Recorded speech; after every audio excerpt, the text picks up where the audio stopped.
Commissioner Makran Shabbir Ahmad Mengal نے کہا کہ عوام کے مفادات اور جان و مال کا تحفظ ہماری ذمہ داری ہے اور اس حوالے سے کوئی بھی کسر باقی نہیں چھوڑیں گے۔ عوام کے تعاون سے معاملات کو مزید بہتری کی جانب لے جایا جائے گا۔ انتظامیہ عوام اور اداروں کے درمیان ایک برج کی حیثیت رکھتا ہے۔ پنجگور کے افسوسناک واقعے سے فورسز اور عام شہریوں کی جانی نقصان پر افسوس ہوا ہے۔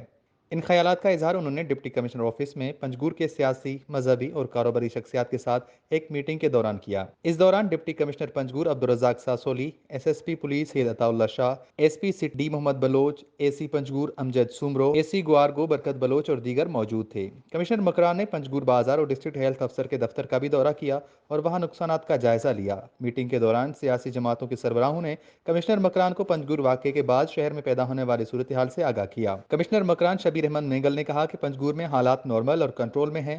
ضلعی انتظامیہ نے اس مشکل گھڑی میں عوام اور اداروں کے درمیان ایک برج کا کام کیا اور عوام کو نقصانات سے محفوظ رکھنے کے لیے وقتاً فوقتاً آگاہی پہنچاتا رہا۔ انہوں نے کہا کہ بازار میں جو نقصانات ہوئے اس کی رپورٹ مرتب کر کے بالائی سطح پر بھیج دیں گے۔ اس حوالے سے ہماری کوشش ہوگی کہ لوگوں کے نقصانات کا جلد از جلد ازالہ کیا جائے اور ساتھ میں عوام کی جان اور مال کی حفاظت اور ان کے مفادات کا تحفظ کرنا بھی ہمارے فرائض میں شامل ہے۔ وش نیوز پنجگور۔